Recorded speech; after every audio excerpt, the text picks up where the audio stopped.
Shalom Bapak Ibu, saudara-saudara yang dikasihi dan diberkati oleh Tuhan kita Yesus Kristus. Selamat berjumpa kembali di jalan-jalan yang lurus. Saya berharap dan selalu berdoa kiranya kita semua tetap dalam keadaan baik, dalam keadaan sehat, dan pastinya tetap di dalam perlindungan Tuhan. Saudaraku yang terkasih, di kesempatan kali ini kembali lagi kita akan melihat satu tayangan diskusi atau debat yang sangat menarik untuk kita simak, yang dimana di dalamnya ada teman-teman para apologet Kristen yang akan berhadapan dengan Ustadz Suma dan kawan-kawannya, yang dimana Ustadz Suma ini kembali berulah dengan membahas atau membawa-bawa iman Kristen atau membahas Alkitab yang pada dasarnya dia sendiri tidak memiliki pemahaman yang baik, dasar yang benar tentang kekristenan itu sendiri. Maka dari itu kita akan melihat bagaimana teman-teman para apologet Kristen akan mematahkan setiap narasi atau tuduhan liar dari seorang Ustadz Suma. Maka dari itu tanpa berlama-lama, mari langsung kita simak videonya. Selamat menyaksikan, Tuhan Yesus memberkati. Coba diulangi pertanyaanmu, Erben. Silakan jelaskan silsilah Nabi Isa, bapaknya, kakeknya, pamannya, dikaitkan dengan data sejarah historis di zaman Isa yang disamakan Yesus. Silakan. Ya. Pertama yang mau ditautkan ini, tunggu dulu. Bang Zuma, Kanda. Silakan. Ya, harus ada data historis di abad pertamanya ya. Kanda. Ya ini kan kita tahu Quran kan ini, Quran kan pewahyuan ya, bukan sejarah. Tapi silakan Kanda. Udah, terima kasih kalau udah kayak gitu. Artinya kritik historis Quran, ahistori. Kan betul yang aku bilang itu. Jangan jawab kritik historis dengan ahistoris. Beda. Saudara Erben beda. Kitabmu itu kitab sejarah, Al-Quran kitab pewahyuan. Sudah, pertanyaan saya sudah terjawab. Kan lucu Anda bertanya tentang matematika di dalam buku bahasa daerah. Kan lucu. Makanya apa? Makanya apa? Aku kan mau masuk. Kalau berbicara mengenai sejarah, tanya kitabmu. Kalau berbicara mengenai pewahyuan, tanya Al-Quran. Kan gitu. Aduh. Nah sekarang kalau Anda mengatakan sejarah, coba Anda ceritakan sejarah Yesus usia 13 tahun sampai 29 tahun mana? Ada nggak? Jadi gini ya. Nangis. Dalam ilmu harus nangis. Jadi kalau Anda berbicara mengenai sejarah silsilah Yesus, Nabi Isa di Al-Quran, ini parah ini. Dengarkan Erben. Al-Quran itu bukan buku yang dituliskan berdasarkan hasil cari-cari, hasil penyelidikan. Bukan, saya pikir, beda. Terima kasih. Sementara kitabmu itu adalah buku yang disusun berdasarkan hasil penyelidikan wartawan. Beda. Jadi kalau mau diuji historinya tentang sejarah ya kitabmu. Lalu mau nguji pewahyuan ya Al-Quran dong. Beda. Jangan kau dudukan perkara kitabmu yang buku sejarah yang dituliskan asal kesaksian itu. Sudah kujawab. Teman-teman, Patua sudah kujawab. Sama ketika saya tanya Patua, di kitabmu ada nggak silsilah Paulus? Bapaknya Paulus siapa namanya Patua? Meow. Tidak dicatat dalam Alkitab. Ya makanya kitabmu itu buku sejarah, tapi dicatat sejarahnya Paulus. Kan lucu. Buku sejarah tapi tidak nulis sejarah. Sampai ke Muhammad buku sejarah tapi tidak tulis sejarah. Buku sejarah tapi cacat sejarah. Kan lucu. Sebentar. Jadi Alwan, kamu kan seorang dokter, kamu cerdas. Coba jelaskan dulu silsilah Isa berdasarkan Quran, kaitannya dengan data di abad pertama. Ini kita pakai kritik historis. Alwan, kamu cerdas. Lucu nih. Lucu pertanyaannya ini. Al-Quran itu bukan buku sejarah. Bukan panik. Al-Quran itu bukan buku biografi. Ini saya sudah jawab Patua, pelahap babi. Ini belum jawab. Al-Quran itu bukan buku sejarah, bukan buku biografi. Sementara kitab kalian itu kitab Spanyol, Spalu nyolong dari Yahudi, itu adalah buku sejarah. Ketika ditanya tentang sejarah, maka harus kalian jawab sejarah. Nah saya tanya, mana sejarahnya kehidupan silsilah Paulus? Ada enggak? John? Ayo, nama bapaknya Paulus siapa, John? Oke, jangan ganti Silsilahnya topik ya. Isa mana? Nangis. Bentar dulu Pak John. Enggak, saya tanya bapaknya Paulus. Bukumu kan buku sejarah tuh. Kitabmu itu buku sejarah. Dituliskan 1400 tahun katanya. Tuh 40 penulis. Saya tanya, nama bapaknya Paulus iki sopo? Jangan-jangan Asep. Oke, saya Pak John. Jangan-jangan Asep namanya bapaknya Paulus. Pak John. Buku sejarah tapi nggak bisa nulis sejarah ya, itu ancur. Mama maklum. Bentar. Jadi gini ya, Ustadz Alwan. Artinya saya bantu kamu dengan data di dalam Quran bahwa Maryam itu bapaknya adalah Imron, saudaranya Harun. Kemudian dia punya saudara itu Nabi Zakaria. Itu data dan itu sejarah di dalam Quran. Yang saya tanya, orang-orang tersebut coba temukan dengan sejarah di Israel yang pernah berbicara demikian. Itu yang saya tanya. Jadi ada sejarahnya di dalam Quran. Tapi sekarang sejarah ini apakah historis atau ahistoris? Itu yang saya tanya. Jadi bukan seperti cuma menjawab. Kita diskusi dari tadi kan kita pakai data, analisa teks. Jadi kita diskusi itu begini, Erben, jelas, dengarkan dulu Erben. Kurem nanti bibir kau dari sini. Erben, kamu tadi sudah keok dan saya sangat sedih melihat kau. Mana keok? Gak bisa, kasihan kali tadi kau itu. Oke, jadi malu saya jadi saudaramu. Dengan kamu, dengan John, pertanyaan yang sangat sederhana begitu muntadara dibuat.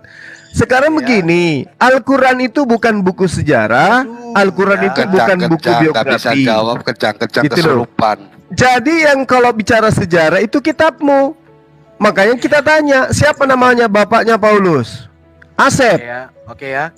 Jadi gini. Oke ya. Berdasarkan John, psikologi, orang yang IQ-nya di bawah rata-rata akan menjawab nama bapaknya Paulus siapa? Itu aja dulu.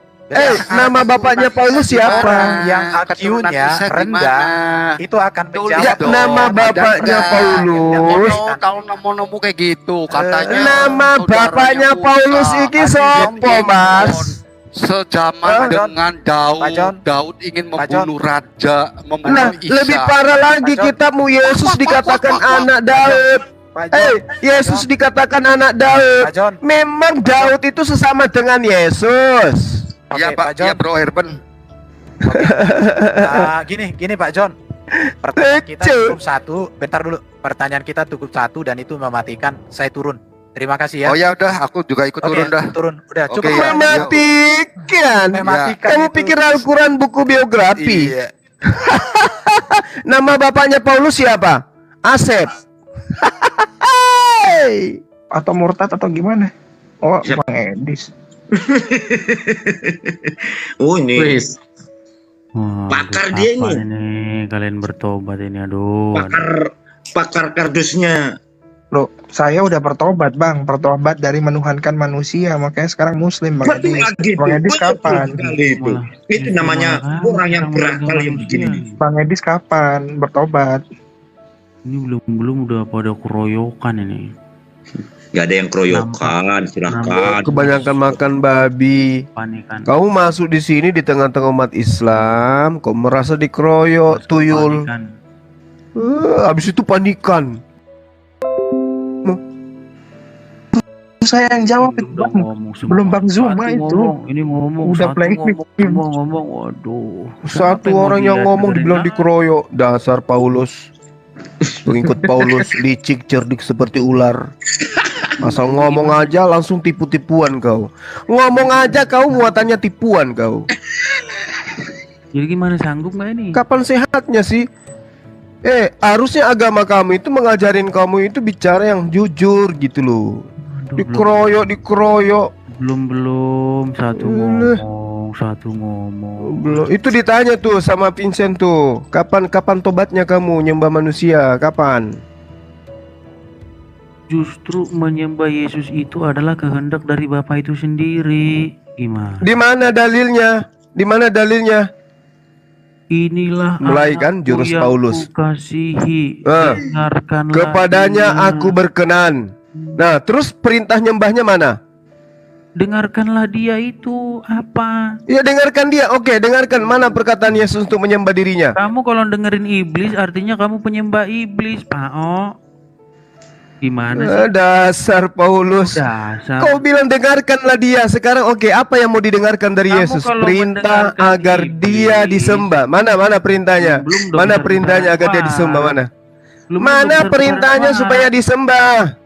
Hei, Lu udah besar-besaran suara, ngapain kayak kan kamu tadi mau menipu tuh dalam kecelicikanmu, dalam kecerdikanmu seperti ular.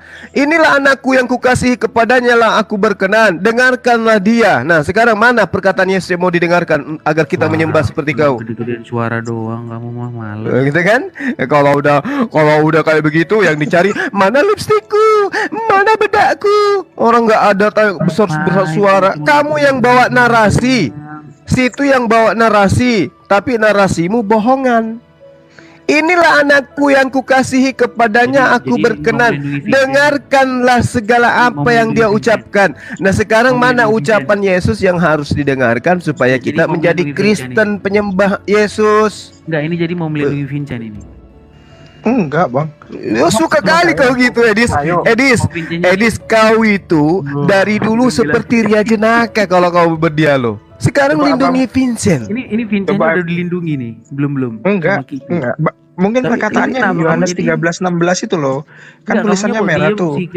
Aku berkata kepadamu, sesungguhnya seorang hamba tidaklah lebih tinggi daripada tuannya, ataupun seorang utusan daripada dia yang mengutusnya. Yohanes 17:3. Inilah hidup yang kekal itu, yaitu bahwa mereka mengenal Engkau satu-satunya Allah yang benar, dan mengenal Yesus Kristus yang telah Engkau utus. Terus problemnya di mana? Problemnya adalah Allah yang benar dan mengenal Yesus Kristus yang telah Engkau utus. Engkaunya besar. Problemnya itu di otakmu. Bantuin lagi nih. Waduh, bantuin lagi nih. Problemnya itu belum apa-apa. Yang dibawa adik saya Vincent itu belum apa-apa, Edis. Ini yang lebih parah nih. Lukas 7 nomor 28. Dengarkan. Aku berkata kepadamu, di antara mereka yang dilahirkan oleh perempuan, tidak ada seorang pun yang lebih besar dari Yohanes. Namun yang lebih kecil dalam kerajaan Allah lebih besar daripadanya. Gitu loh bunyinya. Dalilnya sudah sangat jelas. Tak ada seorang pun yang dilahirkan seorang wanita yang lebih besar dari Yohanes. Berarti Yohanes lebih besar dari Yesus. Apalagi Bapak. Yohanes saja dia nggak bisa kalahkan, apalagi Bapak. Gimana Edis? Kamu tuh kayak Ria Jenaka, Edis. Kayak perempuan kau. Orang lagi ngomong, kamu kan dilindungi, kamu melindungi Vincent, ya kan? Kamu melindungi Vincent kan? Itu aja dari dulu kau cara dialogmu. Habis itu nanti datang bawa kata-kata yang asing. Siapa ini? Bang Edis, Tuhannya ada berapa? Lawan diskusi siapa ini? Lawan diskusi. Udah, lawan tuh adikku tuh yang sudah bertobat. Silakan. Problemnya Tuhannya Bang Edis ini ada berapa? Oke, jadi sekarang kita berdua ya. Tuhannya Bang Edis ini ada berapa? Oh, tiga-tiganya itu. Oh, 3. Ya, terus Yesus aja sudah sehebat itu, Edis, bisa bangkitkan orang mati. Tuhannya cuma satu. Lega, kamu bukan siapa-siapa, Tuhanmu 3. Memang hebat kau ini. Tepuk tangan dulu buat Edis. Ayo teman-teman, anak-anak semua bangun, tepuk tangan tuh Edis dulu. Oke, lanjut. Jadi bisa nggak Vincent kalau misalnya kamu nggak dilindungi sama Kibli gitu, coba? Sanggup nggak? Udah kamu udah hancur, Tuhanmu 3-3-nya. Kayak mana ceritanya? Lanjut. Lihat tuh Kibli tuh ngomong terus, nganggep kamu nggak berguna gitu loh. Kalau Tuhannya kamu itu 3, nggak berguna, makanya dia ngomong terus. Iya Bang, kalau Tuhannya 3, seandainya Abang Edis berdoa, ke yang mana berdoanya? Apakah tiga-tiganya semua? Yang mana? Apakah Yesus saja? Yang mana? Apa? Ke yang mana aja? Terus kalau yang duanya nggak disebut, apa nggak kesinggung dia? Nggak cemburu? Enggak. Oh, mana ada? Udah belum pertanyaanmu? Saya belum nanya loh sama kamu. Nggak bisa, mau bertanya. Kupikir naik ke sini mau ditanya, ternyata mau bertanya. Tuhannya 3. Di antara Tuhanmu yang tiga itu yang lebih kuasa di tiga-tiganya itu yang mana, Edis? Gurunya datang. Yang lebih berkuasa di antara ketiga Tuhanmu itu yang mana? Gurunya datang lagi, belain lagi. Oke, lanjut ya Bang Edis. Lanjut. Berarti gini aja Pincen, gini, iya, kamu bisa nggak suruh gurumu diem dulu, bisa nggak? Kita dua yang diskusi. Ya boleh ayo. Kamu itu cuman Ria Jenaka di sini. Orang jurus berarti, gurumu aja cuma berarti besar suara doang. Kesimpulannya. Diskusi buat apa? Iya. Jadi gini loh bro, kesimpulannya di Lukas 11 ayat 27, ketika Yesus netek, berarti tiga-tiganya ikut netek, seperti kata Bang Edis kepada Bunda Maria. Kan di Lukas 11 ayat 27 dijelasin kalau Yesus itu netek kepada Bunda Maria. Baca aja Bang Edis. Berarti tiga-tiganya ikut netek dong. Enggak. Loh, tadi katanya Tuhannya tiga. Giliran netek nggak mau, Tuhannya ikut tiga-tiganya. Yang satu aja yang netek, Dek. Yang duanya itu nonton Tuhan. Kacau. Sudah belum? Ada lagunya gini.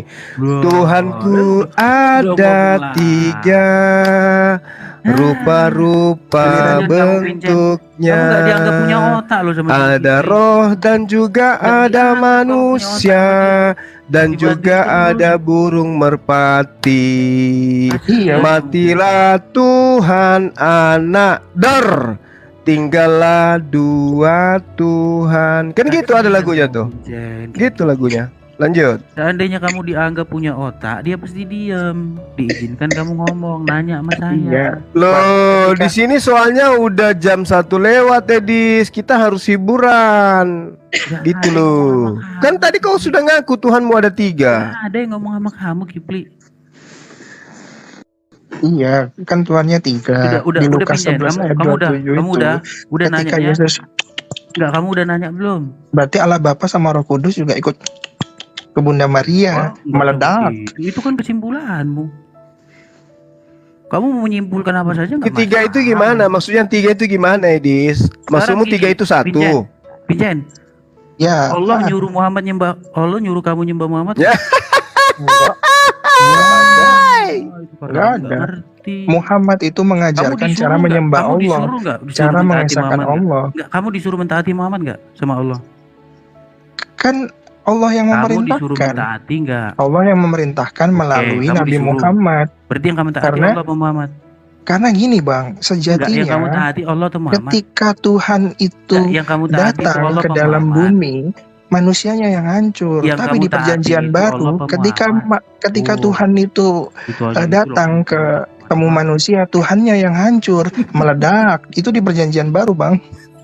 Meledak, bukan meledak deh, salah mati, jangan meledak. Itu balonku ada 3 itu, mati dia. Dibantuin lagi. Enggak, tadi salah ngomong, dibilangnya Tuhanmu meledak. Yang benar itu Tuhanmu mati. Kalau meledak itu kita ganti lagunya, balonku ada 3. Ini kan Tuhanmu ada 3, bukan meledak, mati. Tuhannya Muhammad itu besar Bang. Kalau dia turun ke bumi, manusianya itu meledak. Ini kebalikannya di perjanjian baru itu. Kalau Tuhan ketemu manusia, langsung gelagapan begitu. Yang kamu taati Allah apa Muhammad? Saya hanya menjelaskan. Yang kamu taati Allah apa Muhammad? Tanya, Bang Edis. Yang kamu taati Allah apa Muhammad? Yang kamu taati Allah apa Muhammad? Nah, Allah lah. Muhammad gak kamu taati? Nabi Muhammad kan perantaranya. Pusing kepala saya ini. Yang kamu taati Allah apa Muhammad? Allah lah. Muhammad enggak? Allah itu menyampaikan karena dia terlalu dikati. besar, manusia ini tidak bisa menerima tekanan yang besar karena manusia ini lemah. Makanya diutuslah nabi dan rasul seperti halnya Isa. Yang ditanya bukan kan itu. Gitu Muhammad enggak kamu taati? Bukan Tuhan itu mengutus menjadi manusia lalu Tuhannya yang hancur disalib dan terkutuk seperti 3:13. Saya nggak pernah menuhankan Muhammad. Kok kamu turut-turuti Muhammad? Loh, menuruti apakah karena Tuhan? Sekarang Bang Edis, Bang Edis disuruh sama orang tua beli terasi ke warung. Kalau menurutin apakah jadi nyembah orang tua? Kalau kamu menuruti gitu konsepnya. Kamu jadi nurutin iblis nggak? Kalau nurutin iblis? Ya siapa yang nurutin iblis? Yang ada kalau kan misalnya kamu nurutin iblis, kamu nyembah iblis? Enggak, saya nggak mau nurutin iblis. Misal ada orang nurutin iblis dia jadi menyembah iblis nggak dengan cara menuruti iblis itu? Misalnya iblisnya ngajarin nyembah manusia gitu ya. Oh, Gitu ya. gini. Saya nangkepnya gini, Bang Zuma. Berarti Ya, dia kalau iblis itu berarti kan dia kalau diturutin iblisnya kan iblis endingnya apa itu kamu dianggap ngajarin lemah? nyembah manusia. Kamu dianggap lemah Kalau gitu sama Rasulullah Muhammad iblis. SAW itu kan Dianggap endingnya lemah. nyembah kepada Allah. Kan saya bisa gitu. jawab. Kamu Jadi dianggap lemah gitu. enggak, Enggak, jadi kamu gini. dianggap lemah gitu sama Enggak, iblis, jadi gini, Bro. Enggak, kok Ibaratnya dibantuin? Kok dibantuin sama Iya. dia? Enggak. Saya bisa kok. Karena kamu jawab. lucu. Kamu imut, otakmu kecil. Jadi gini, analoginya dia itu menyamakan Tuhan dengan iblis. Berarti Enggak, saya Tuhan tanya dulu iblis, kamu. gitu, Bang. Pincen, kalau Apa? kamu menuruti hawa nafsumu kata Quran, kamu jadi mengilahkan hawa nafsumu enggak? Gimana konsepnya? Pertanyaannya salah itu, Bang. Coba kamu baca Al-Jasiyah 23 itu. Kamu tahu nggak di situ ada orang yang menuhankan hawa nafsunya, menjadikan ilah hawa nafsunya. Oh iya, karena dia Iya, tidak mau karena melakukan Tuhan. karena bantuin dia- lagi, bantuin, karena bantuin, orang bantuin, itu bantuin. tidak arahnya Bantuin. ibadahnya kepada Allah. Udah, kamu Iya. nggak- kamu yang nggak menyembah Pincen, hawa kamu nafsu nggak Pincen itu nggak punya pikiran yang ya? mentuhankan Nggak, hawa kamu- nafsunya kamu itu nganggap Pincen nggak punya ajarannya pikiran. bukan menyembah kepada Nggak, Allah. Kamu nggak punya pikiran. Seperti kamu Anggap ini. Pincen punya pikiran. Hawa nafsumu menuhankan Nggak. tiga Tuhan Kamu gitu loh. nggak menganggap Pincen punya pikiran, sehingga dia bisa jawab. Yang nggak punya pikiran itu situ ada-ada aja Tuhan Kenapa kok kamu nggak- tiga. Kenapa kamu nggak kasih kesempatan dia jawab? Geli aja mendengarkan kamu. Kenapa kamu nggak kasih dia kesempatan Gemes. jawab? Gemes. Nah, jadi Pincen, jadi menurutmu kamu dianggap Zulkifli nggak mampu jawab? Bisa jawab. Cuman Nah itu kan saya kasihan masih pakai aja. cara Paulus, licik cedik seperti ular. Padahal kita cuman gemes dong. Saya santai aja, Bang. Meledak. Pincen, Meledak. Yoi. kamu tahu nggak kenapa orang itu disebut atau jatuh kepada kategori mengilahkan hawa nafsunya? Ya karena hawa nafsu itu cenderung ke perbuatan yang negatif. Diapain hawa nafsunya sehingga disebut dituhankan? Seperti menyembah manusia itu hawa nafsunya Iya, yang hawa Diapain? nafsunya itu ya. Diapain hawa nafsunya? Salah satunya itu apa namanya? Diapain? Onan itu tidak mau menggauli istri kakaknya, dia malah coli sama Tuhan dibunuh karena hawa nafsunya onani. Bahasa Islammu jangan dikeluarin, malu. Itu dalam Bible Abang itu onan itu. Itu di Onan itu Bible-mu dalam Tuyul. Itu di kitabmu Tuyul. 8:110 gua bacain ya. Gimana? Aduh. Pada waktu itu Yehuda meninggalkan saudara-saudaranya, menumpang pada seorang aman adilan aja yang lah, namanya enak Hira. aman aja lah. Naja, coba Naja, kenapa itu disebut menuhankan hawa nafsunya? Al-Jasiyah 23 itu. Silakan. Iya karena dia menuruti hawa nafsunya. Hawa nafsunya karena coli, Bang. Sama Tuhan Sekarang apakah baginda Rasulullah Muhammad SAW mengikuti hawa nafsunya? Kan tidak. Jelas. Apa jelasnya di mana? Jelasnya di mana? Long dia perintahkan untuk taat kepada Allah. Dia memerintahkan untuk taat kepada Allah, bukan untuk menyembah kepada dirinya. Kamu yang gagal panen karena Tuhanmu tiga. Mengikuti perkataan Nabi Muhammad untuk menyembah kepada Allah. Taatnya umat Islam kepada baginda Rasulullah Muhammad SAW adalah taatnya seorang umat kepada Rasulnya, sehingga menghasilkan umatnya nyembahnya kepada Allah. Kalau taat kepada hawa nafsu adalah mengikuti apa yang ada di dalam diri orang tersebut tanpa ada perintah, ada unsur dari Tuhan. Seperti kamu yang suka coli, kayak kamu misalnya 3 kali sehari kayak obat. Itu hawa nafsumu, tidak ada perintahnya dari Tuhanmu. Seperti tidak ada perintah menuhankan Yesus, kau tuhankan Yesus. Itu hawa nafsumu yang kau tuhankan itu. Nggak ada perintahnya. Bahwa bukan ia yang mempunyai keturunan nanti, sebab itu setiap kali ia menghampiri istri kakaknya ia membiarkan maninya terbuang supaya ia jangan memberi keturunan kepada kakaknya. Tetapi yang dilakukan itu adalah jahat di mata Tuhan, maka Tuhan membunuhnya dia juga. Bang, kasihan amat sih, coli aja dibunuh sama Tuhan, Bang. Kan aja kok manu begini. Naja. Orang tidur yang dipanggil. Saya ada di sini tapi menghindar. Dasar aduhai. Nggak ada yang bisa didiskusi sama kamu, Kipli. Kamu cuma besar suara doang. Meledaknya pakai kol-kolah, meledak. Nah sekarang saya tanya dalilnya mana? Sembahlah anakku Yesus mana? Mana dalilnya sembahlah anakku Yesus mana? Enggak ada kan? Itu kamu sedang menuhankan otakmu yang akal-akalan itu. Enggak ada data dari Tuhan untuk menyembah anak Maria. Kau sembah. Itu artinya kau menuhankan hawa nafsu dan akal-akalmu itu. Gitu loh, Edis. Bang Edis. Kalau menuhankan kalau menuhankan hawa nafsu silakan aja, coba Naja. Ini di dalam Quran ada orang yang disebut menjadikan hawa nafsunya sebagai ilahnya. Kenapa? Iya. Oh, surah Al-Jasiyat yang biasa kamu tanyakan dari dulu itu tah? Dulu itu terus gak ganti-ganti ayat. Ya, saya baca ya ayatnya ya. Saya baca ayatnya. Menuhankan Muhammad dengan pakai standar itu. Gimana sih? Ya, saya baca ya ayatnya ya. Silakan. Bismillahirrahmanirrahim. Afara'aita man ittakhadha ilahahu hawah wa adallahu Allahu ala ilm wa khatama ala sam'ihi wa qalbihi wa ja'ala ala basarihi ghishawah faman yahdihi min ba'dillahi afala tadhakkarun. Kalau kita buka di dalam tafsir Al-Kabir yang ditulis oleh Al-Imam Al-Hafidh At-Tabarani, maksud ayat ini mengarah kepada orang-orang ahli Mekah yang menyembah batu dan menyembah kayu gitu. Apain hawa nafsu sama mereka? Iya, jadi mereka ini hawa nafsu ini ditafsiri oleh Imam At-Tabarani adalah orang Mekah yang menyembah batu dan kayu gitu, Mas Edis. Artinya diapain hawa nafsunya? Duh, coba saya dengarkan Bunyi ayatnya begini. Maka pernahkah kamu melihat orang-orang yang menjadikan hawa nafsunya sebagai ilahnya? Diapain sama mereka hawa nafsunya? Kita kan harus tahu ya berkenaan dengan apa ayat itu. Ilahnya itu siapa?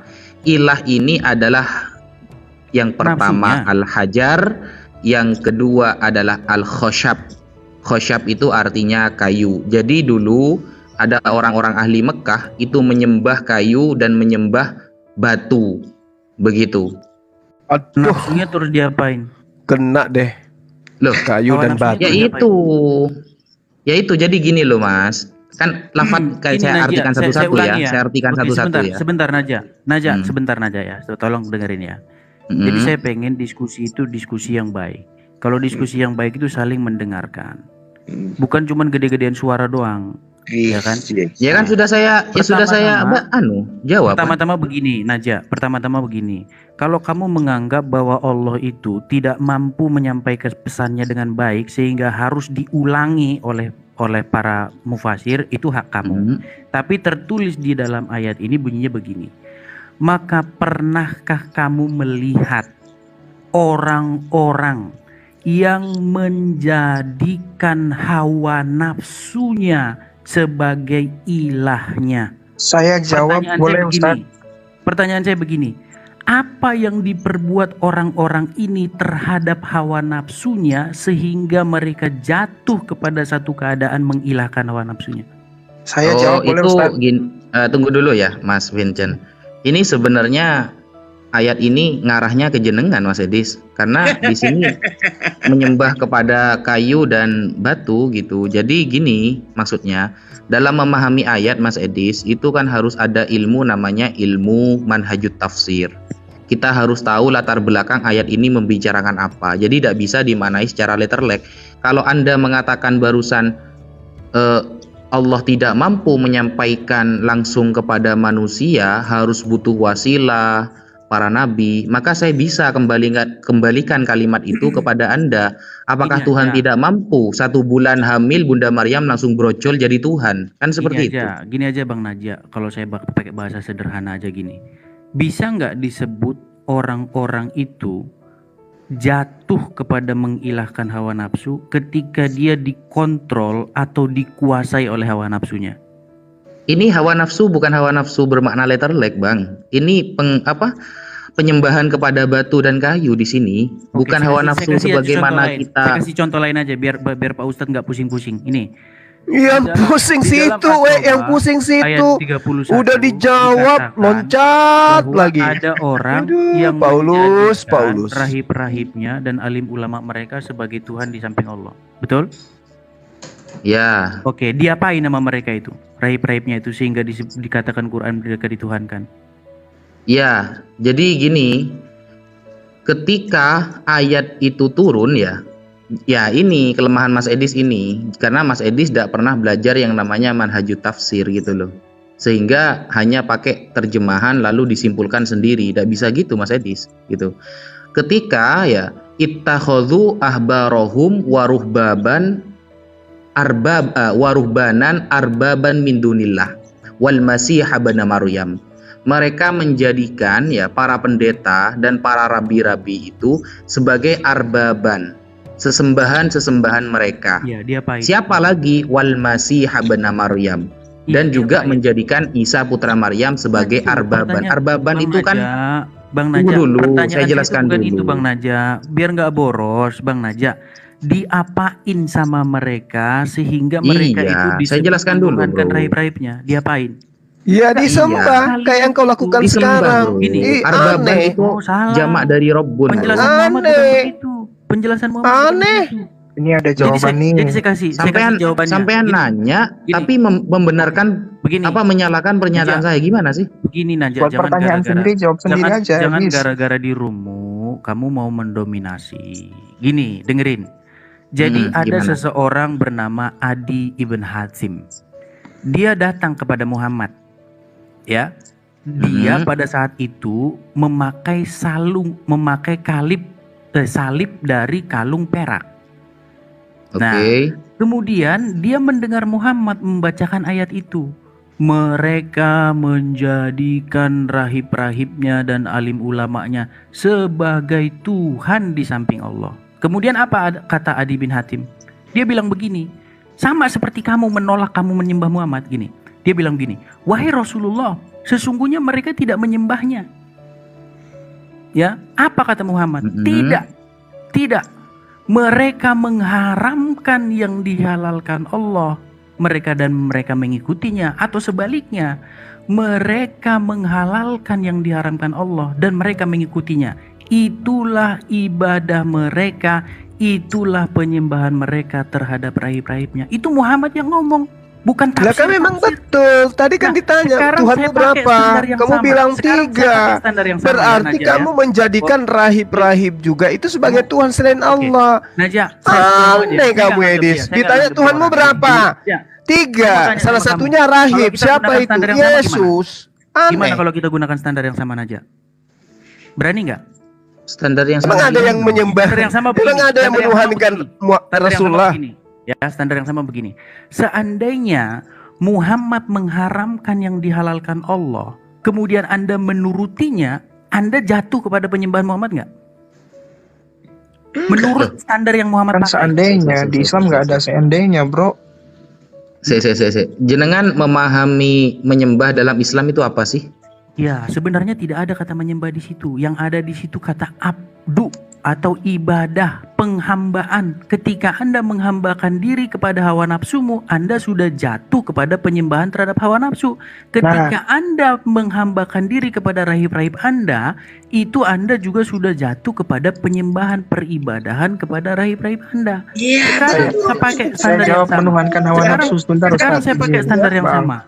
Saya pakai standar yang sama. Iya, terserah lah, whatever lah. Kalau Anda memperlakukan Muhammad sebagaimana orang-orang tersebut memperlakukan rahib-rahibnya, apakah Anda jatuh kepada penyembahan Muhammad juga? Kalau gini. Kalau kami sabar, kumis tipis, sabar. Kalau kami mendudukkan baginda Rasulullah Muhammad Sallallahu Alaihi Wasallam sama seperti Yesus, maka kami kena. Makanya tadi kamu udah ditanya berapa Tuhanmu? 3. Coba tanya kami berapa Tuhan kami? 1. Loh, kamu 3. Kenapa? Karena kamu mendudukkan rahib Yesus sebagai Tuhanmu juga. Loh, Kamu nggak sadar gitu? Kamu ingin menyamakan kami seperti kamu penyembah manusia gitu? Ya kamu gila-gila aja sendiri, jangan ngajak. Jadi ini Bang Edis, menuhankan manusia itu. Enggak, saya mau ke Naja dulu, coba Naja. Kok menuhankan manusia? Naja, silakan Naja. Menuhankan hawa nafsu. Mau pakai standar ganda sekarang berarti Naja. Ini nih, ini ada jawabannya nih. Menuhankan hawa nafsu itu gini loh. Beginilah firman Tuhan, bahwasannya malapetaka akan kutimpakan ke atasmu yang datang dari kaum keluargamu sendiri. Aku akan mengambil istri-istrimu di depan matamu dan memberikannya kepada orang lain.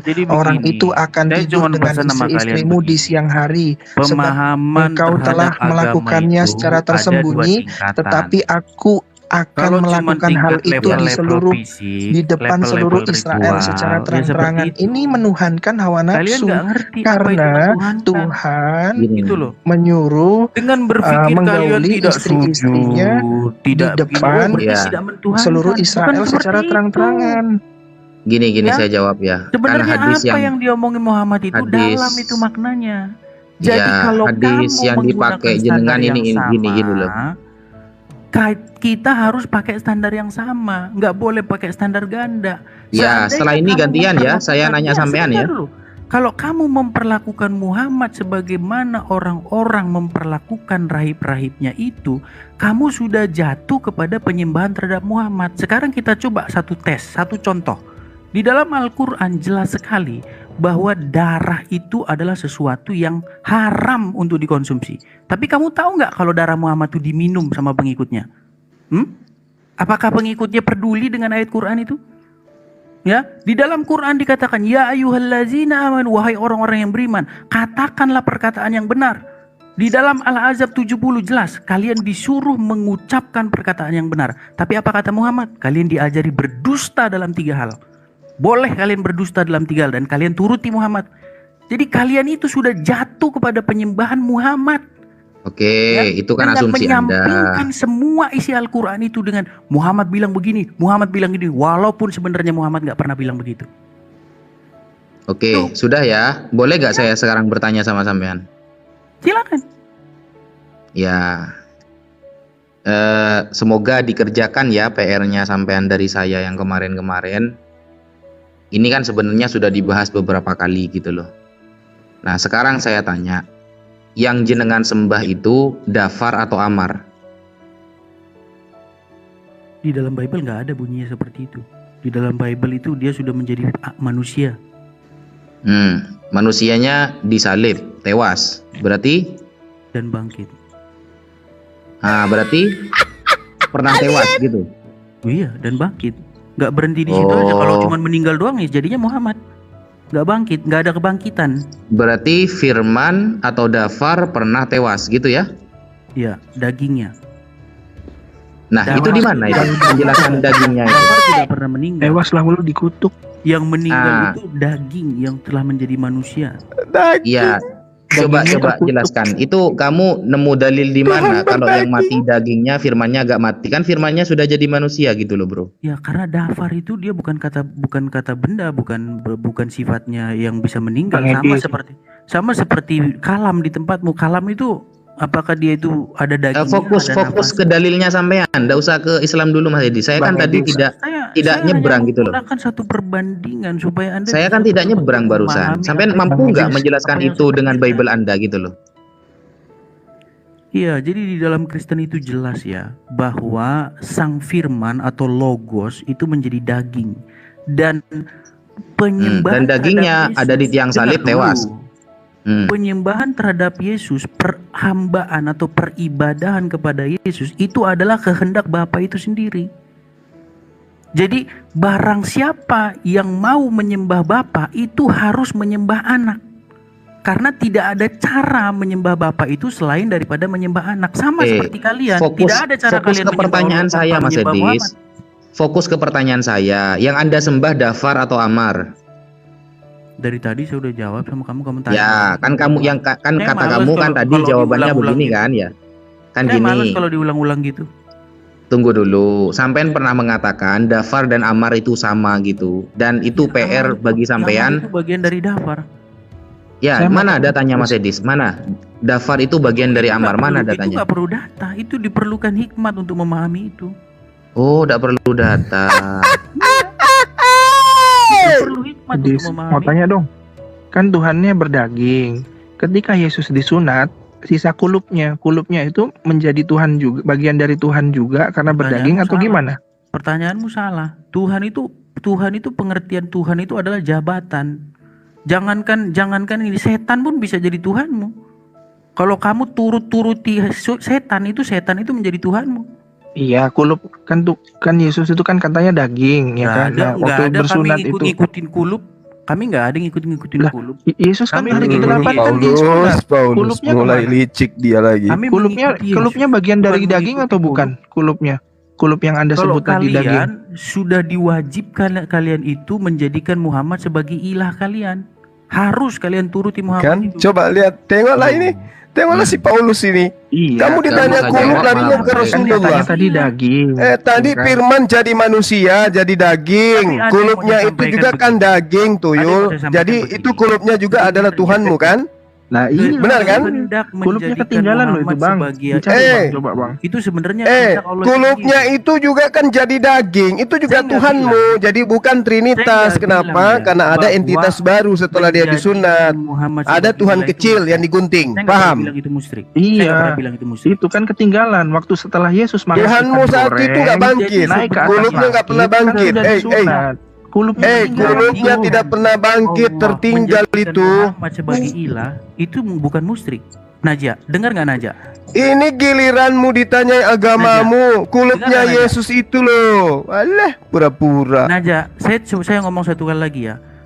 Kumis tipis kau ditanya tentang Tuhanmu yang dipotong kulupnya kan Tuhanmu jadi daging tuh. Jadi kulupnya juga Tuhan kan? Tidak musyrik di situ. Karena apa? Karena itu kehendak Allah sendiri. Jadi kehendak Allah supaya kamu menjadikan Muhammad itu sebagai ilah, sebagai otoritas di dalam hidupmu, yang harus kamu taati dan kamu patuhi. Ketika kamu mentaati dan mematuhi Muhammad, maka di saat yang sama kamu mematuhi Allah. Makanya saya bilang menjadikan Muhammad sebagai ilah itu bukan musyrik, karena itu kehendak Allah itu sendiri. Sama sebenarnya. Itu pagan, itu agamamu. Kau aja yang kayak gitu, Edis. Kau jangan ngajak kita. Itu kehendak Bapak itu sendiri. Cuman kalau mau gila-gila aja sendiri, nggak usah ngajak-ngajak. Karena bahasa saya ini udah bahasa yang paling maksimal. Kan gini Mas Edis, sampean kalau nanya ke saya minta data. Jadi kita nggak. Saya minta data ke sampean kok malah hikmat katanya, ada butuh data. Itu gimana sih? Yang ini lagi. Enggak, kalau kan ini pengikut Paulus cerdik seperti ular. Kita ngomongnya udah sifatnya udah tingkat rohani. Tingkat rohani. Tingkat rohani. Saya tanya, itu kulupnya Yesus kulup rohani atau bukan? Jadi Najak, saya cuman ngomong begitu.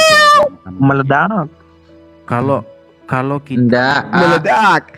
Gimana cara Mas Edis ya? Cara memahami hikmat bahwa hal-hal yang kayak begini lagi. Gini Mas Edis, karena sampean janji mau nyarikan data waktu itu gitu loh. Kan gini, sampean mengatakan yang disembah sampean adalah dafar yang menjadi manusia. Sampean bilang dafar adalah sebagian dari amar. Saya minta data yang mengatakan dafar bagian dari amar. Selama kita tidak bersepakat tentang definisi penyembahan, maka selama itu kita akan jadi debat kusir, nggak karu-karuan. Iya, saya minta data dulu Mas Edis. Dafar itu sama dengan amar Mas Edis. Beda Edis, kau itu nyembah kulup, beda. Apa itu penyembahan? Karena di dalam pikiran kalian yang dimaksud penyembahan itu tunggang tungging, padahal yang dimaksud Quran bukan itu. Yang dimaksud penyembahan dalam Quran itu apa yang dikatakan Muhammad kepada Adi bin Hatim.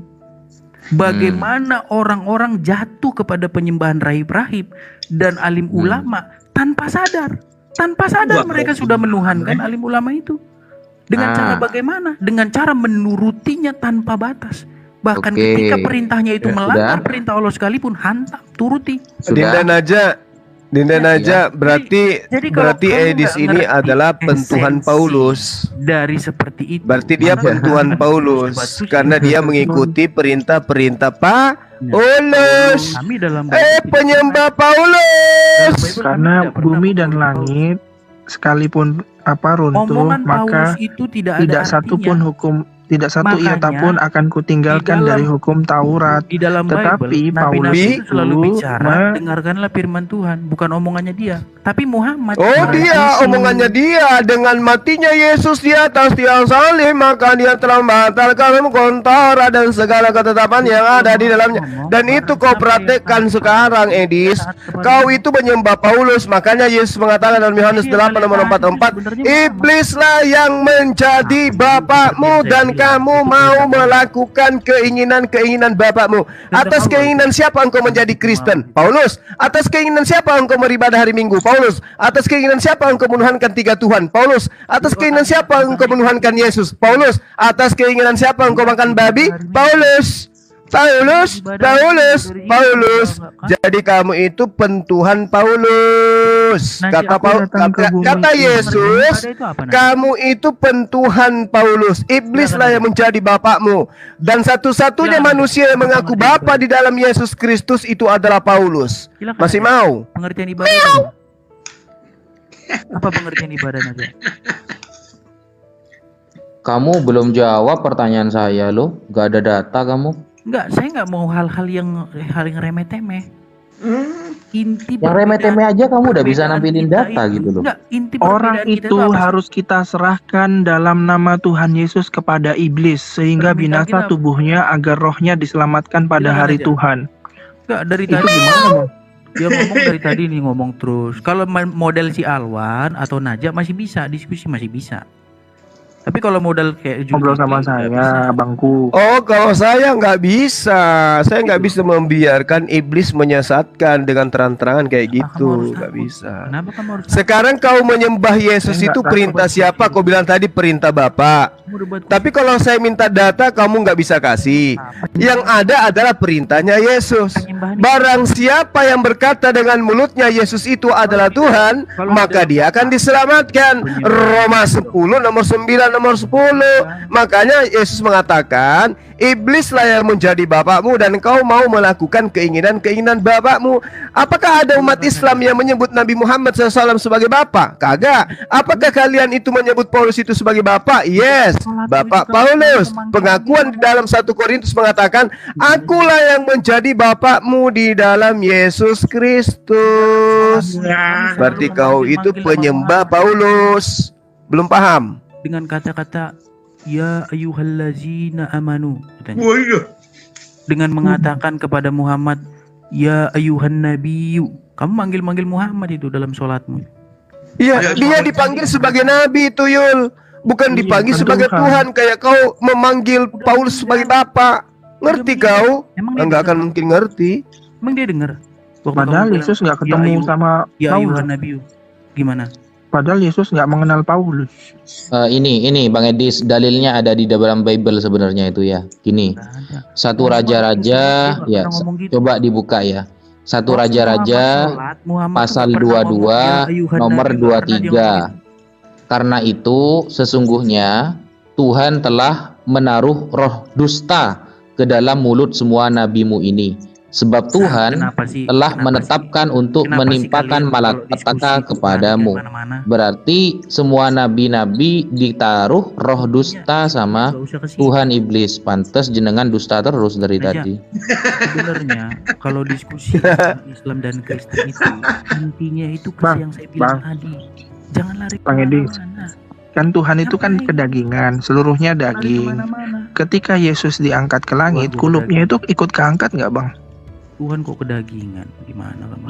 Loh, tadi situ yang bicara tentang definisi daging. Tuhan itu telah menjadi daging, firman itu telah menjadi daging. Edis. Abang yang bilang, ketika Tuhan Yesus itu adalah firman. Di dalam Bible firman itu telah menjadi daging. Kan makan ikan goreng, diangkatlah ke langit dia. Iya kan? Nah, apakah kulupnya juga ikut terangkat ke langit? Jadi sebenarnya perbedaan Islam dan Kristen itu udah jelas. Kalian mengikuti atau menuhankan Muhammad, kami menuhankan Yesus. Cuma beda kamu.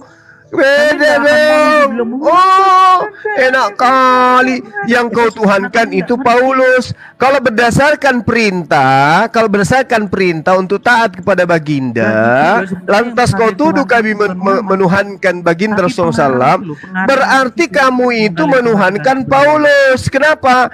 Karena kamu menjadi Kristen itu berkat Paulus. Apa yang kau lakukan dalam ibadahmu, prosesinya semua adalah perintah Paulus. Orang-orang di luar Coba udah nggak percaya lagi. Mana perintah yang kamu lakukan hari ini yang berdasarkan atas lisan Yesus? Mana? Ada? Nggak ada. Tapi semua perintah yang kamu lakukan, Edis, itu perintahnya adalah perintah Paulus. Berarti kamu adalah pentuhan Paulus. Makanya Yesus mengatakan, iblislah yang menjadi bapakmu, dan bapak yang dimaksud di situ adalah Paulus. Pengarang hadis yang mengait-ngaitkan dirinya dengan Muhammad. Paulus. Itulah yang kalian tuhankan itu. Paham? Paulus. Makanya dikatakan dia menuhankan rahib-rahibnya. Ya itulah kalian. Manusia kok dituhankan. Padahal nggak remis. Cari remis dia ini. Nggak ada lah bang kita menuhankan perintah-perintah. Nah karena kamu nggak ngerti apa itu menuhankan. Yang menuhankan kedagingan itu abang. Ketika Yesus bersunat, kulupnya kan ketinggalan. Waktu Yesus sebelum naik ke surga makan ikan goreng, kulupnya itu ikut diangkat apa enggak? Coba Najia, apa itu mentuhankan Najia? Itu loh bang, jawab dulu dong. Silakan Najia, apa itu mentuhankan? Nah kan kalian bingung. Jadi kalian jangan nanya seperti itulah, malu sendiri nanti dengan. Mungkin kalau sama gini sudah, ini gampangannya gini sudah Mas Edis. Gitu loh. Ilahan ya, ilahan yang kamu maknai mentuhankan ya, ilahan itu punya berapa makna dalam kamus bahasa Arab Mas Edis? Yang ditanya 1, 2, 3, dor. Definisi ilah itu. Definisi Ilah itu bahasa Arab Mas Edis, punya beberapa makna. Ada berapa sih maknanya ilah itu dalam kamus? Kalau kita pakai bahasa sederhana. Coba sebutkan 3 aja Edis. Sebutkan 3 aja. Banyak. Ngarang bebas. Kamu berharap dan coba sebutkan 3 aja Mas Edis kalau memang banyak. Itu saya bilang, 1 otoritas. Yang kedua kekuatan.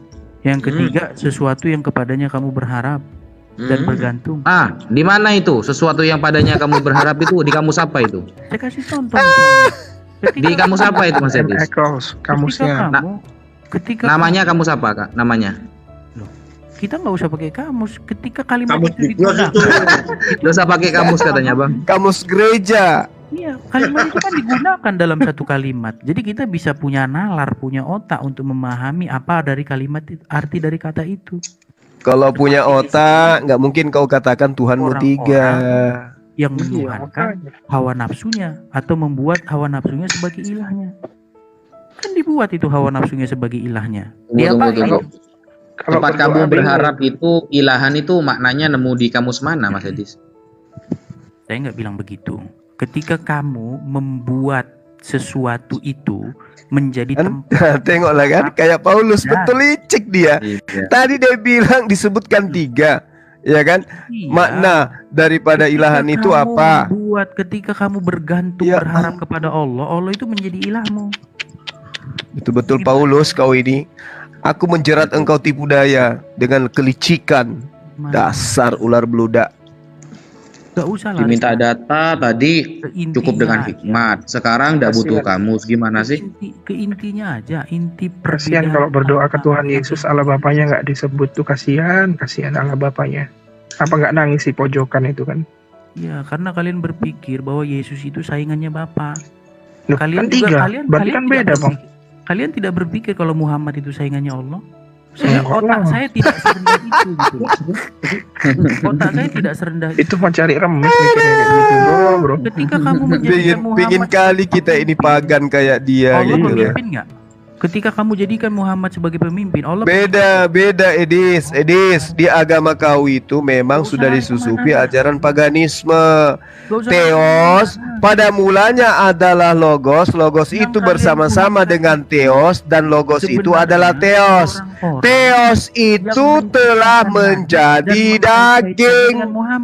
Itu yang di kami di Islam tidak kenal ajaran konsep pagan kayak begitu. Pagannya kau logos adalah teos, teos adalah logos, dan teos itu menjadi daging. Coba tunjukkan ke saya Allah menjadi daging ada nggak dalam Al-Quran?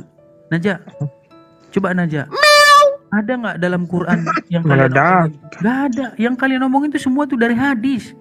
Dan itu yang ngomong bukan Muhammad. Percayalah kalian. Yang ngomong itu yang ngarang hadis itu. Dan dikait-kaitkan itu dengan Muhammad. Siapa yang ngarang, Bang? Coba nyium batu karab itu siapa yang ngomong? Coba cari dalam Quranmu sampai mati kamu cari nggak ada itu nyium batu karab itu. Coba. Siapa yang mau nyium batu karang? Nyium batu karang mah di laut, Bang. Kamu nggak nyiumin batu karab? Mana ada nyium batu karang? Nggak itu ada. orang-orang batu karang. Siapa yang ngomong batu itu karang? batu karang batu itu. Karab. Yang Bukan. nyiumin batu karab itu siapa? Bukan, itu Hajar Aswad. Dapat dari mana? Dapat dari mana itu? Jadi gini, ada satu penelitian. Dapat dari mana? Kalau itu batu meteor atau batu dapat karang, dari mana? bebannya lebih besar daripada air. Di Quran maka mana dia itu? tenggelam. Tapi Hajar Aswad itu setelah diteliti dia nggak tenggelam. Jadi tidak ditemukan satu spesies batu pun yang ada di bumi maupun yang ada di langit. Jadi kamu itu karena batu meteor itu dicemplungin ke laut. Berarti sama dong. Kalau kau cerita tentang surat yang ngarang-ngarang surat Lukas, ngarang-ngarang surat Paulus, memerintahkan nyembah Yesus, sama dong kau nyembah pengarang kitabmu, ya kan? Benar nggak? Itu jelas kitab kami. Ya sama, itu jelas kitab kami juga. Terus kenapa kamu tidak didefinisikan menyembah Lukas? Nggak ada dalam. Kenapa kau tidak dikatakan menyembah Lukas, sementara Yesus tidak pernah mengatakan seperti apa yang dikatakan oleh Lukas? Kamu cari di Quranmu sampai kiamat nggak ada suruh cium. Ya kamu cari juga di dalam Injil yang diberitakan Yesus. Mana Injil yang diberitakan Yesus? Cari sampai botak gigimu nggak akan pernah kau temukan. Yang ada sekarang itu adalah gospel karangan-karangan Lukas, Markus, Matius, dan itu yang kau tuhankan. Dan itu ditiru sama. Boleh nggak saya mengatakan kamu itu menyembah Lukas, menyembah Paulus? Boleh nggak saya katakan begitu? Tak yo. Di kitab Lukas itu ada kisah Maria. Di mana Yesus memberikan pengesahan kepada kitab Lukas? Di mana? Itu sama kitabmu itu. Gimana kamu? Dasar Paulus, umat licik lu, cerdik seperti ular. Cari aja dulu kulupnya Yesus tuh. Iya. Mana kulupnya Yesus? Sama ini Bro Edis. Pada mulanya Logos menjadi Theos. Logos itu adalah Theos. Theos itu telah menjadi daging. Di antara daging itu ada kulup. Dipotong dia. Kemana kalau Logos yang menjadi kulup itu? Tanya Edis. Gak ada suruh nyium batu karab. Kalian itu udah dikontrol yang namanya hadis. Yang suruh kau nyembah biji pelernya Yesus siapa? Ya, bahasa-bahasa Islammu keluar. Loh, kan sama toh? Kan sama. Kau nyembah Yesus. Yesus menjadi manusia 100%. Kalau dia menjadi manusia 100%, mohon maaf Edis, berarti dia dilengkapi dengan biji peler. Paham? Sedangkan Muhammad disebut mempunyai kekuatan 30 laki-laki itu. Udah mulai nipu. Loh, Bang, itu masih oke, Bang. 30 laki-laki.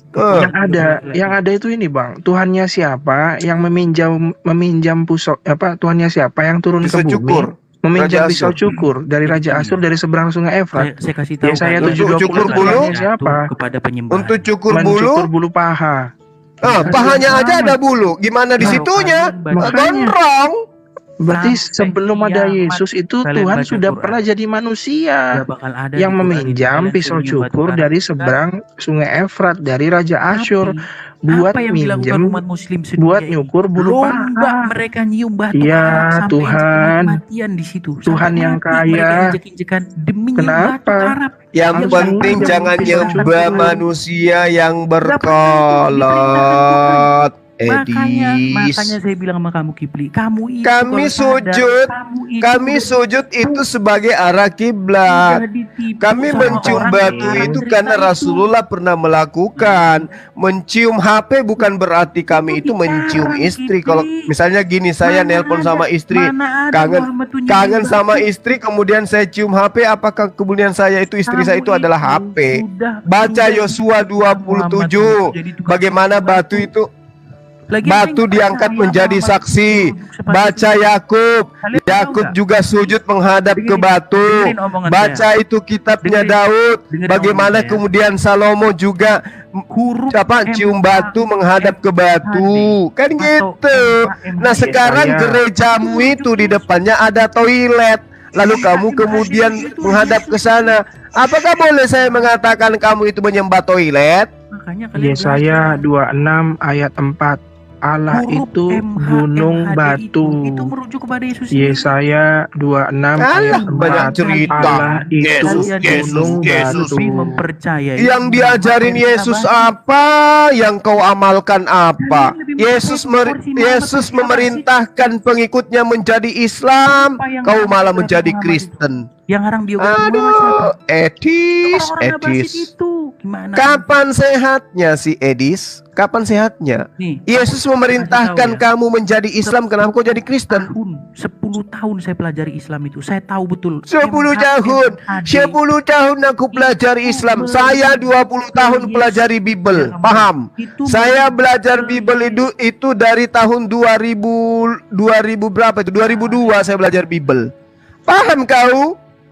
Hadis kudus. Sekarang begini. Muhammad, Quran. Sekarang begini. Ayo mari kita adu belajar bahasa Ibrani. Berani nggak? Suara doang. Nggak mau saya diskusi. Ayo doang. Saya lebih milih. Nah, sekarang kau buka kamera, tampilkan Al-Quran kau baca. Sekarang teman-teman sini tampilkan Ibrani saya baca. Berani nggak? Mau Quran versi yang mana sama saya? Tuhannya terserah, mau versi gereja, mau versi Edis, terserah. Buka, coba saya pengen lihat kau baca. Lecek itu saking sering saya baca. Makasih yang ngasih koin teman-teman. Ya, saya bilang gini ya. Enggak, saya tanya samamu, kamu belajar 10 tahun itu kamu belajar apa? Kalian edit jadi Muhammad. Itu sebenarnya yang kamu pelajari 10 tahun itu apa di Al-Qur'an? Kalian itu yang kau pelajari 10 tahun itu apa, Edis? Yang kau pelajari 10 tahun itu apa? Yang kau pelajari 10 tahun itu apa? Kalian edit jadi sulbi. Alah, dasar umat Paulus. Apa sulbi? Ngarang belajar 10 tahun Al-Qur'an, membacanya aja nggak bisa. Gimana itu? Makanya orang-orang di barat itu sudah tahu Quran itu asal usulnya dari Kiryana. Itu dokumen Kristen. Oh, pantas aja orang-orang di barat itu sudah mulai masuk Islam ya. Ninggalin gereja. Gereja berubah jadi diskotik. Ditanya Quran dijual. Apa kok? Ditanya alif lam mim apa? Karena bukan buku kalian itu. Gimana? Mau nggak kamu tahu? Punya otoritas semua nggak, Bang? Tahu nggak kamu apa alif lam mim? Biar saya kasih tahu. Apa alif lam mim? Alif lam mim itu sebenarnya bukan alif lam mim bacanya, tapi alem. Itu bahasa Aram yang artinya. Wah, cocok alem. Alem. Karena apa? Karena akan ada sesuatu yang dibacakan. Makanya itu buku harus kalian kembaliin kepada yang punya, orang-orang Kristen Syria. Kiryana itu Mas Edis bukan asal usul Quran loh. Kiryana itu setelah saya teliti sejarahnya ya, Kiryana itu adik dari Magdalena, istri Yesus gitu. Iya, jadi kalau umat muslim sendiri apa itu Quran, itu bakal pusing sendiri kok. Dan saya rasa jangan bawa-bawa ibu negara lah. Nanti marah nanti anak-anaknya itu. Jadi kalau Abang Edis bilang kalau Al-Quran itu dari Kiryana, ya jangan bawa-bawa ibu negara, Bang. Begini, saya yang udah senior kalian, yang udah meneliti Quran, meneliti hadis dan lain sebagainya. Coba adu ayat, Bang. Adu ayat, hafalan ayat. Ayat juz 30 aja, katanya udah meneliti Al-Quran semuanya. Ayo kita hafalan ayat aja, hafalan ayat. Itu kepada juz 30 aja, juz 30 ayo sambung ayat. Yang punya adalah orang Syria. Ya, jangan dirubah-rubah maknanya. Contoh itu, sulbi itu salah satu yang kalian ubah itu. Sulbi nggak ada itu sulbi, itu salib itu tulisannya itu. Ya kalian ketawa, makanya. Nggak mau rubah jadi tengkorak. Nggak mau. Coba kau ronsen tulang sulbimu, ada tanda salibnya nggak? Kalau ada tanda salibnya aku murtad, Bang. Di luar terutama ya, itu udah ketemu. Iya. Coba sulbimu itu kau ronsen, kau nungging, kau ronsen. Ada tanda salib enggak tulang sulbimu itu? Sulbi. Mana ada tulang sulbi? Katanya sulbi tadi. Karanganmu itu tulang sulbi itu. Sulbun itu bahasa Arab Mas Edis, itu punya beberapa makna loh. Ya, jadi kalau kamu baca itu ya, At-Tarik itu ya, itu bercerita bagaimana Sulbi wat taroib itu kan ya? Iya, bagaimana tentang darah yang keluar dari salib itu. Bagaimana dia dibangkitkan kembali dari antara kematian. Makanya gini ya, saya cuma gak nyambung kalau diartikan salib Bang Edis. Nah, makanya kamu baca itu rekonstruksi ulang Quran itu, decoding Quran itu. Quran itu sudah mana ada Al-Quran di kanon. Coba datanya jenengan sulbun itu berarti salib itu. Pesantren ya repot kamu taunya. Tunggu. Data jenengan ya sulbun itu berarti salib dan diartikan salah dengan memaknai sulbi itu datanya di mana? Dengar Naja, kita itu udah punya yang namanya Quran Corpus di Jerman, itu udah direkonstruksi ulang bagaimana sebenarnya bahasa asli Quran itu. Sebelum kalian edit, saya minta data sulbun itu diartikan sulbi salah itu mana datanya? Kalian kasih kasroh fathah domah itu bunyinya udah tahu sekarang itu orang. Udah nggak level lagi bahas debat-debat. Ini murid Paulus langsung kayaknya ini. Loh, ya. Dia yang mengandalkan dusta. Aja itu. Kalian 10 tahun belajar berdusta, tapi belum ada orang Islam yang bisa dia dustai. Kan apes. Kalian aja kalian itu habis waktu kalian ngapalin Quran. Padahal dalam Quran tuh nggak ada perintah suruh ngapalin. Kalau perintah suruh memahami ada, pahamilah Quran ada. Tapi kalau hafalin Quran nggak ada. Yang kalian turuti itu ulang. Terus kenapa kamu cemburu di saat tidak ada satupun manusia yang bisa hafal kitabmu? Kenapa kamu iri? Nggak ada yang hafal kitab. Yang ada pendeta Terus kenapa kamu iri? Kenapa kau sakit hati? Kenapa kamu sakit hati? Kalian ketik aja di Google tuh ya, Corpus Quranicum ya, itu Google. Kaummu itu jangankan yang kayak gitu-gitu Edis, kaummu itu manusia aja bisa mereka buat jadi Tuhan, apalagi yang kayak Google yang kau bilang itu. Dari mana rekonstruksi Al-Quran dilakukan? Coba Bang Egis ketik di Google wajah asli Yesus, itu juga beda-beda Bang. Manuskrip di Google itu juga beda-beda ya, wajah aslinya Yesus. Yang benar yang mana? Coba tanya Google, ketik wajah asli Yesus, nanti keluar tuh. Saya cuma mau bilang wajahnya mana yang asli, karena banyak. Kau sudah 10 tahun belajar menipu Edis, tapi belum ada yang bisa kau tipu. Yang berjudul. Bang, coba hitung ini Bang, dari atas Bang. Yang berjudul 1, 2, 3, 5. Judulnya itu adalah mereka. Nomor 4-nya mana ini Bang? Kayak orang Cina Ustadz, Jong, angka sial, Jong. Ya, 1, 2, 3. Dimakan serigala. 4-nya ini kodek ya. Ini kodek Sinaiticus, kodek yang tua ya, yang ada abad ke-4. Yohanes 5, nomor 4 itu hilang kawan. Kita klik ya. Lari kemana-mana, 1, 2, 3, bisa nipu, 4. Giliran aibnya dibongkar itu angka sial Ustaz. Oh, gitu ya. Kemana-mana. Kepercayaan Tionghoa itu angka 4. Ada nggak Mas Edis? Kodek yang lebih tua dari ini ya, yang mengatakan angka 4-nya ada Mas Edis. Ada nggak? Kalaupun misalnya ada naskah-naskah yang tidak ada di manuskrip, kalaupun ada misalnya naskah-naskah, astagfirullahaladzim. Kamu belajar ke saya, Mas Edis. Kamu belajar 10 tahun Al-Quran, tapi tujuannya untuk menipu. Gak ada. Dan belum ada manusia yang berhasil kau tipu. Seandainya saya Halo, itu apes. Itu apes namanya. Kaum poligami, mempoligami Tuhan. Ala bapak dipoligami dengan ala anak. Sudah pada minum air kencing. Yang ngomong ala bapak dipoligami dengan ala anak. Sudah minum air kencing onta belum? Kan kasihan nih yang ngomong nggak bisa masuk jemaat Tuhan. Karena seorang laki-laki yang hancur buah pelirnya dan terpotong kemaluannya, dia tidak bisa masuk ke dalam jemaat Tuhan. Kasihan ini orang-orang LGBT yang nggak bisa, yang terpotong, yang hancur. Oke, baik saudaraku, kita bersama-sama telah melihat serta mendengarkan bagaimana keseruan atau keberlangsungan suatu diskusi yang sangat menarik dari awal diskusi dimulai. Kita lihat sudah sangat menghebohkan ya, yang dimana Ustadz Suma telah duluan berkuar-kuar ya tentang Paulus seperti itu. Dan pada dasarnya kalau kita mendengarkan apa yang disampaikan atau narasi dari seorang Ustadz Suma, waduh, semuanya itu benar-benar tidak ada sangkut pautnya atau kaitannya dengan iman Kristen seperti itu ya. Karena kalau kita mendengarkan setiap narasi atau argumentasi dari seorang Ustadz Suma, apalagi ketika dia mengangkat satu teks atau ayat Alkitab, semuanya itu pasti lari atau tidak sesuai, tidak tepat dengan maksud dan tujuan dari penulisan ayat tersebut ya. Dan hal inilah yang sangat disayangkan ya, sangat disayangkan karena apa ya? Karena memang Ustadz Suma ini ketika dia mengangkat satu teks atau dia membahas tentang iman Kristen, dia sendiri sebenarnya tidak memiliki dasar yang benar atau dasar yang baik tentang kekristenan itu sendiri ya. Karena memang ya maksud dan tujuannya berdiskusi berdebat memang hanya untuk menjatuhkan seperti itu.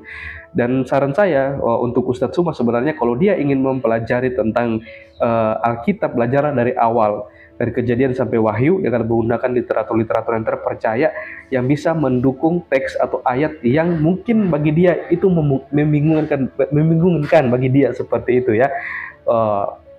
Dan kalau kita melihat ketika teman-teman para apologet Kristen mulai memaparkan narasi, mulai membantah setiap argumentasi dari Ustadz Suma, malah Ustadz Suma yang kepanasan. Dia kepanasan karena dia merasa diri paling benar dan paling baik dalam mentafsirkan atau menerjemahkan ayat Alkitab seperti itu. Padahal pada dasarnya apa yang disampaikan Suma yang berkaitan dengan iman Kristen itu sama sekali tidak ada kaitannya. Ya, tidak ada kaitannya. Karena apa ya? Karena memang dia tidak memiliki pemahaman yang baik dan benar, tidak memiliki dasar ya yang benar tentang kekristenan itu sendiri. Dan hal inilah yang sangat disayangkan. Tapi ya puji Tuhan, bersyukur dengan adanya teman-teman para apologet Kristen ini, mereka bisa meluruskan atau mematahkan setiap tuduhan atau narasi liar dari seorang Ustadz Suma ya, supaya dengan adanya diskusi atau debat ini, orang-orang di luar sana yang mungkin yang mereka masih bertanya-tanya dengan iman Kristen atau mereka yang masih ragu-ragu dengan kekristenan ya, mereka bisa mendengar ya, bisa mendengar, dan mereka sendiri bisa menilai dari paparan atau narasi yang disampaikan oleh teman-teman para apologet Kristen.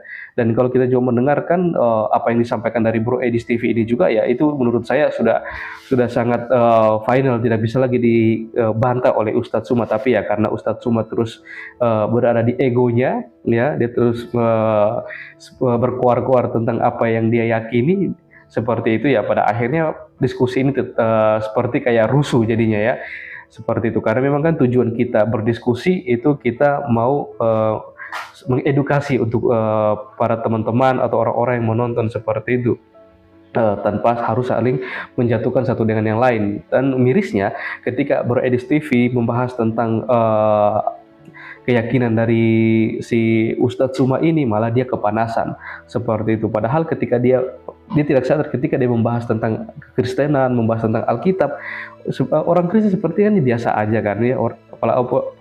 Apologet Kristen ini sebenarnya biasa aja, karena mereka hanya meluruskan setiap hal-hal yang itu tidak berkaitan seperti itu dengan apa yang Suma sampaikan seperti itu ya. Dan ya kita juga terus berdoa untuk teman-teman para apologet Kristen dimanapun mereka berada, supaya mereka terus dipakai Tuhan secara luar biasa, diberi tambah-tambahkan hikmat untuk terus berjuang untuk meluruskan setiap tuduhan-tuduhan ya liar dari para polemikus ini yang selalu saja membahas tentang Alkitab seperti itu. Dan kita rindu supaya banyak orang diberkati dan banyak orang yang boleh mengalami perjumpaan pribadi bersama dengan Yesus Kristus dan menerima Tuhan sebagai juru selamat dalam setiap kehidupan mereka. Demikian video dari saya di hari ini, sampai berjumpa di video-video saya selanjutnya. Kiranya Tuhan Yesus memberkati kita semua.